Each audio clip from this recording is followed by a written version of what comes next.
السلام علیکم اسٹوڈینٹس، آج ہمارا موضوع ہے اکبر جے پوری کے حالات زندگی۔ اکبر جے پوری 1928 عیسوی میں پیدا ہوئے، 1998 عیسوی میں انتقال ہو گئی۔ آپ کا نام سید محمد اکبر اور تخلص اکبر ہے، یعنی آپ کا نام جو ہے کیا ہے؟ آپ کا نام اصلی نام سید محمد اکبر ہے اور تخلص اکبر ہے۔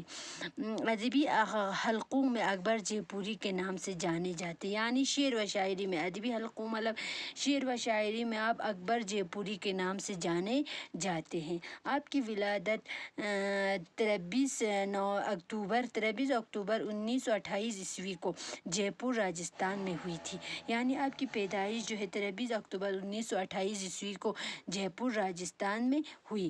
والد کا نام آغا سید علی آبدی تھا، یعنی اکبر جے پوری کے والد کا نام کیا تھا؟ آغا سید علی آبدی تھا۔ اکبر جے پوری پیشے سے معلم تھے، یعنی اکبر جے پوری کام سے کیا تھا؟ پیشے سے، یعنی معلم استاد تھے۔ آپ کا ادبی سفر 20ویں صدی کی چوتھی دہائی میں ان کے وارد کشمیر ہونے سے پہلے ہی شروع ہوا تھا، یعنی آپ کا ادبی سفر، یعنی آپ کا شعر و شاعری کا سفر جو ہے 20ویں صدی کی چوتھی دہائی میں ان کے وارد کشمیر، یعنی کشمیر میں وارد ہونے سے پہلے، کشمیر میں آنے سے پہلے شروع ہوا تھا۔ غزلوں کے علاوہ اکبر جے پوری نے حمد، نعت، مدح اور رثائی نظمیں بھی لکھی، یعنی اکبر جے پوری نے غزلوں کے علاوہ حمد بھی لکھا، نعت بھی لکھا، مدح بھی اور رثائی نظمیں بھی لکھی۔ رثائی مطلب مرثیہ، رثائی مرثیہ کو کہتے ہیں۔ بنیادی طور پر وہ رومانی شاعر تھے، یعنی بنیادی طور پر وہ کیا تھا؟ رومانی، یعنی رومانٹک شاعر تھے، مطلب محبت کے بارے میں لکھنے والے شاعر تھے۔ شمع پرورداں، شباب وطن، ساز شکستہ، فکر و خیال اور فکر و فن آپ کے شائع شدہ شعری مجموعے ہیں، یعنی یہ شمع پرورداں، شباب وطن اور ساز شکستہ، فکر و خیال اور فکر و فن جو ہے آپ کے کیا ہے؟ شائع شدہ، یعنی چھاپے ہوئے شعری مجموعے ہیں۔ یہ شعری جو مجموعے جو ہے آپ کا چھاپا ہوا ہے، چھپ گئے، پبلش ہوا ہے۔ چمن زار اور بچوں کے لیے نظموں کا مجموعہ شگوفے ان کی وفات کے بعد شائع کیے گئے، یعنی چمن زار اور بچوں کے لیے نظموں کا مجموعہ شگوفے جو ہے اکبر جے پوری کی وفات کے بعد پبلش ہوئے، شائع ہوئے ہیں۔ آپ 4 مارچ 1998 عیسوی کو سری نگر کے حسن آباد ریناوری علاقے میں واصل بحق ہو گئے، یعنی آپ جو ہے 4 مارچ 1998 عیسوی کو سری نگر کے حسن آباد ریناوری علاقے میں واصل بحق مطلب آپ کا انتقال ہو گئے ہیں۔ اب اکبر جے پوری کے غزل پڑھیں گے۔ غزل: کس کو معلوم ملے خاک میں منظر کتنے، اپنے آئینے چھپائے ہیں سکندر کتنے۔ سکندر مطلب ایک معروف یونانی بادشاہ کا نام ہے، منظر مطلب نظارہ۔ اب اس شعر میں شاعر یعنی اکبر جے پوری کا یہ شعر جو ہے اکبر جے پوری کا لکھا ہوا شعر ہے، جس میں شاعر فرماتے ہیں کہ یہ دنیا ایک فنا ہونے والی جگہ ہے، یعنی یہ دنیا ایک فنا ہونے والی جگہ ہے جہاں بڑے بڑے بادشاہ اپنی عالی شان دربار سجائے اور چلے گئے۔ سکندر اعظم جیسے بادشاہ جنہوں نے دنیا کو فتح کرنے کا قسم اٹھا رکھا تھا، موت سے نہیں بچ گئے۔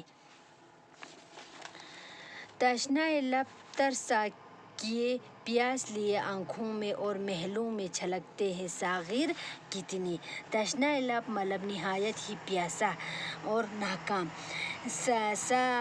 اب پیاس محلوں چھلکتے ہیں ساغر مطلب جام، شراب کا پیالہ۔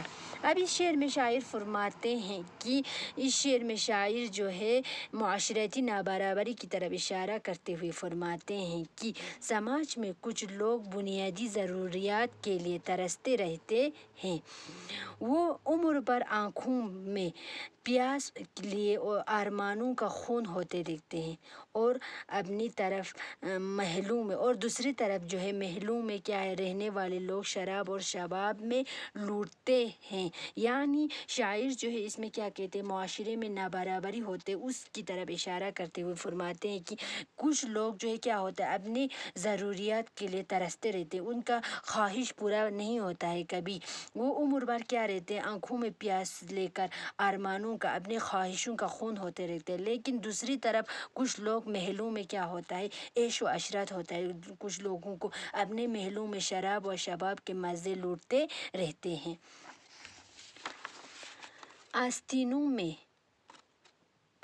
پرچم امن لیے پھرتے ہیں شہروں شہروں، آستینوں میں چھپائے خنجر کتنے۔ آستین مطلب کرتے قمیض وغیرہ کی بانہا کو کہتے ہیں، پرچم مطلب جھنڈا۔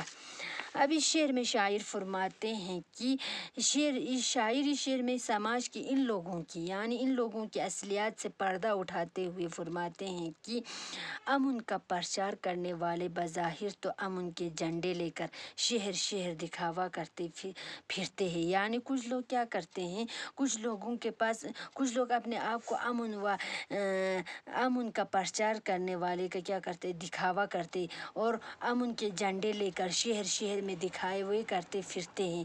اصل میں وہی لوگ کیا ہوتے ہیں، شہر میں فساد پھیلانے والے ہوتے ہیں۔ کس طرح دیتا مجھ کو پتہ یاد نہ تھا، کس طرح دیتا صدا مجھ کو پتہ یاد نہ تھا، یوں تو بستی میں نظر آئے کھلے در کتنے۔ اب اس شعر میں شاعر فرماتے ہیں کہ شاعر اس شعر میں اپنے محبوب سے مخاطب ہو کر کہتے ہیں کہ شہر میں کئی دروازے کھلے تھے، در مطلب دروازہ، لیکن مجھے معلوم نہ تھا کہ تمہارا دروازہ کون سا تھا، مجھے تو صرف تمہاری در کی تلاش تھی جو مجھے نہیں ملا۔ در مطلب دروازہ، مجھے صرف تمہارے دروازے کی تلاش تھی جو مجھے نہ ملا۔ دیکھ کر تشنائی لبی میری تعجب نہ کرو، میں نے صحراؤں کو بخشے ہیں سمندر کتنے۔ صحرا مطلب بیابان، ویران، ریگستان کو کہتے ہیں۔ تشنائی لبی مطلب نہایت ہی پیاسا۔ اب اس تعجب مطلب حیران۔ اب اس شعر میں شاعر فرماتے ہیں کہ میں ہمیشہ دوسروں کو فائدہ پہنچاتا رہا، میری تمام کوشش دوسروں کو فیضیاب کرنے میں صرف ہو گئی، اور خود کی زندگی ایک صحرا کی طرح پیاسا رہ گیا۔ یعنی شاعر فرماتے ہیں کہ میں ہمیشہ دوسروں کو فائدہ پہنچاتا رہا، یعنی میں ہمیشہ دوسروں کو خوشی دیتا رہا، دوسروں کا فائدہ پہنچاتا رہا دوسروں کو، لیکن میری تمام کوشش یہی رہی کہ دوسروں کو فائدہ پہنچائے، میری تمام کوشش دوسروں کو فائدہ پہنچانے میں صرف ہو گئی، اور خود کی زندگی کیا بن گئی، ایک صحرا کی طرح پیاسا رہ گئی، ایک ریگستان کی طرح پیاسا رہ گئی۔ اب اس کا الفاظ معنی: منظر نظارہ، سکندر ایک معروف یونانی بادشاہ اور فاتح، ساغر جام شراب کا پیالہ، تشنائی لب نہایت ہی پیاسا ناکام، پرچم جھنڈا، در دروازہ، صحرا بیابان، ویران ریگستان، آستین کرتے قمیض وغیرہ کی بانہا۔ اب سوالات، تیسرا سوالات۔ سوال نمبر پہلا، امن کا پرچار کرنے والوں کے آستینوں میں کیا چھپا ہوا ہے؟ اب اس کا جواب ہے، سوال نمبر پہلا کا جواب، امن کا پرچار کرنے والوں کے آستینوں میں خنجر چھپائے ہوئے ہیں۔ اب سوال نمبر دوسرا کیا کرنا ہے، تشریح کرنا ہے، کس طرح دیتا ہے صدا مجھ کو پتہ یاد نہ تھا، یوں تو بستی میں نظر آئے کھلے در کتنے۔ اب اس کا کیا کرنا ہے، ہم نے تشریح کیا ہے، اس کا تشریح کرنا ہے، کس طرح چھپا تھا۔ اب اس کا جواب ہے کیا ہے، یہی اس کا جواب ہے۔